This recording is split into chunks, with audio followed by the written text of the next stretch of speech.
Hi ನಮಸ್ತೆ ಎಲ್ಲರಿಗೂ, welcome back to my YouTube channel. ಇವತ್ತಿನ ರೆಸಿಪಿ ಸ್ಟಾರ್ಟ್ ಮಾಡೋಕ್ಕೆ ಮುಂಚೆ ನಮ್ಮ ವಿಡಿಯೋನ ಹೊಸದಾಗಿ ನೋಡ್ತಿದ್ರೆ ಸಬ್ಸ್ಕ್ರೈಬ್ ಮಾಡ್ಕೊಳ್ಳೋದು ಮರಿಬೇಡಿ. ಬನ್ನಿ ಸ್ಟಾರ್ಟ್ ಮಾಡೋಣ. ಇವತ್ತಿನ ರೆಸಿಪಿ ಪನ್ನೀರ್ ಮಟರ್ ಗ್ರೇವಿ ಮಾಡೋದು ಅಂತ ನೋಡೋಣ ಬನ್ನಿ. ಮೊದಲಿಗೆ ಈರುಳ್ಳಿ, ಶುಂಠಿ ಬೆಳ್ಳುಳ್ಳಿ ಪೇಸ್ಟ್, 2 ಮೆಣಸಿನ್ಕಾಯಿ, ಕೊತ್ತಂಬರಿ ಸ್ವಲ್ಪ, 2 ಟೊಮೆಟೊ ಕಟ್ ಮಾಡ್ಕೊಂಡಿರೋದು, ಆಮೇಲೆ ಪನ್ನೀರ್, ಆಮೇಲೆ 4 ಚಮಚ ಎಣ್ಣೆ, ಆಮೇಲೆ ರುಚಿಗೆ ತಕ್ಕಷ್ಟು ಉಪ್ಪು, ಜೀರಿಗೆ ಪುಡಿ, ಆಮೇಲೆ ಜೀರಿಗೆ, ಅರಿಶಿನ, ಧನಿಯಾ ಪುಡಿ, ಆಮೇಲೆ ಖಾರದ ಪುಡಿ, ಸ್ಪೈಸಸ್, ಆಮೇಲೆ ಕಸ್ತೂರಿ ಮೇಥಿ, ಆಮೇಲೆ ಇದು ಸ್ವಲ್ಪ ಗರಂ ಮಸಾಲ ತೊಗೊಂಡಿದ್ದೀನಿ ನಾನು. ಆಮೇಲೆ ಹೇಗೆ ಮಾಡೋದು ಅಂತ ನೋಡೋಣ ಬನ್ನಿ.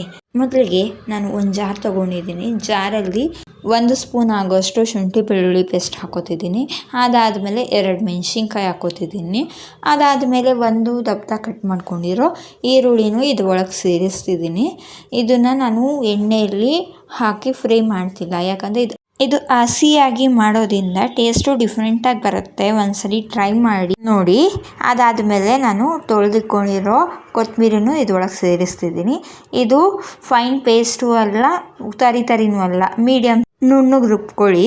ಅದಾದಮೇಲೆ ನಾನು ಒಂದು ಬಾಣಲಿ ಇಟ್ಕೊಂಡಿದ್ದೀನಿ. ಬಾಣಲಿಲಿ ಎಣ್ಣೆ ಹಾಕ್ತಾಯಿದ್ದೀನಿ, 2 ಸ್ಪೂನ್ ಆಗೋಷ್ಟು. ಅದಾದಮೇಲೆ ನಾನು ಜೀರಿಗೆ ಹಾಕೋತಾ ಇದ್ದೀನಿ. ಬಿಸಿ ಆದಮೇಲೆ ನೋಡಿ, ಎಣ್ಣೆ ಬಿಸಿ ಆದ ತಕ್ಷಣ ಜೀರಿಗೆ ಹಾಕೋತೀನಿ. ಆಮೇಲೆ ಪಲಾವ್ ಎಲೆ ಹಾಕೋತೀನಿ. ಆದಮೇಲೆ ನಾನು ಚಕ್ಕೆ ಲವಂಗ ಹಾಕ್ಕೊಂಡು ನಾನು ಫ್ರೈ ಮಾಡ್ಕೋತೀನಿ ಸ್ವಲ್ಪ.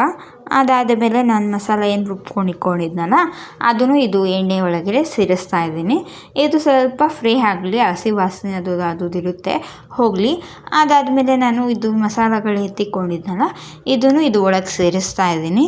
ಅದಾದಮೇಲೆ ಅದನ್ನು ಚೆನ್ನಾಗಿ ಫ್ರೈ ಮಾಡಿದ್ರೆ ಅದ್ರದ್ದು ವಾಸನೆ ಸ್ವಲ್ಪ ಹೋಗಬೇಕು, ಅಲ್ಲಿ ತನಕ ಚೆನ್ನಾಗಿ ಫ್ರೈ ಮಾಡಿ. ಎಣ್ಣೆ ಮೇಲೆ ಬಿಡಬೇಕು ನೋಡಿ, ಈ ಥರ ಚೆನ್ನಾಗಿ ಫ್ರೈ ಆದಮೇಲೆ ಎಣ್ಣೆ ಮೇಲೆ ಬಿಡಬೇಕು. ಆದಮೇಲೆ ನೋಡಿ, ಟೊಮೆಟೊ ನಾನು 2 ಕಟ್ ಮಾಡ್ಕೊಂಡು ಇಟ್ಕೊಂಡಿದ್ದೀನಲ್ಲ ಅದನ್ನು ಚೆನ್ನಾಗಿ ಮಿಕ್ಸಿಯಲ್ಲಿ ಫೈನ್ ಪೇಸ್ಟಾಗಿ ರುಬ್ಕೋತೀನಿ ನೋಡಿ.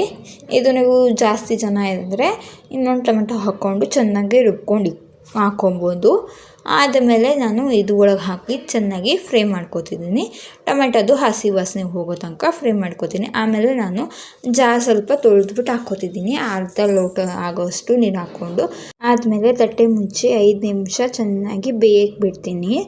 ಅದಾದಮೇಲೆ ನೋಡಿ, 5 ನಿಮಿಷ ಆದಮೇಲೆ ನೋಡಿ ಈ ಥರ ಚೆನ್ನಾಗಿ ಮೇಲೆ ಎಣ್ಣೆ ಬಿಡಬೇಕು. ಅಲ್ಲಿ ತನಕ ನಾನು ಚೆನ್ನಾಗಿ ಬೇಯಕ್ಕೆ ಬಿಡ್ತೀನಿ. ಅದಾದಮೇಲೆ ನಾನು ಪನ್ನೀರ್ ಕಟ್ ಮಾಡ್ಕೊಂಡಿದ್ನಲ್ಲ, ದೊಡ್ಡ ಸೈಜಾಗಿ ಕಟ್ ಮಾಡ್ಕೊಂಡಿದ್ದೀನಿ ನಾನು. ನೀವು ಬೇಕಾದರೆ ಇನ್ನು ಚಿಕ್ಕದಾಗಿ ಕಟ್ ಮಾಡ್ಕೋಬೋದು. ನೋಡಿ, ಹಾಕಿಬಿಟ್ಟು ನಾನು ಚೆನ್ನಾಗಿ ಮಿಕ್ಸ್ ಕೊಡ್ತಾಯಿದ್ದೀನಿ. ಅದು ಮಸಾಲೆ ಎಲ್ಲ ಪನ್ನೀರ್ಗೆ ಹಿಡಿಬೇಕು. ಹಾಗೆ ಹಾಕಿಬಿಟ್ಟು ಆಮೇಲೆ ನಾನು ಅರ್ಧ ಲೋಟ ಆಗೋಷ್ಟು ನೀರು ಹಾಕೋತಿದ್ದೀನಿ. ಅದಾದಮೇಲೆ ತಟ್ಟೆ ಮುಚ್ಚಿ ಇನ್ನು 5 ನಿಮಿಷ ಚೆನ್ನಾಗಿ ಬೇಯಕ್ಕೆ ಬಿಡಬೇಕು. ಪನ್ನೀರ್ ಬೇಯಬೇಕಲ್ಲ ಅದಕ್ಕೆ. ಅದಾದಮೇಲೆ ಒಂದ್ಸಲ ಚೆನ್ನಾಗಿ ಮಿಕ್ಸ್ ಕೊಡ್ತಾ ಇದ್ದೀನಿ. ನೋಡಿ, ಈ ಥರ ಚೆನ್ನಾಗಿ ಮಿಕ್ಸ್ ಮಾಡಿಕೊಂಡು ಸ್ಟವ್ ಆಫ್ ಮಾಡ್ಕೋತೀನಿ. ನೋಡಿ, ನಮ್ಮದು ಪನ್ನೀರ್ ಮಟರ್ ಗ್ರೇವಿ ರೆಡಿಯಾಗಿದೆ. ನೋಡಿ, ನಾನು ಒಂದು ಬೌಲಿಗೆ ಸರ್ವ್ ಮಾಡ್ಕೋತಾ ಇದ್ದೀನಿ.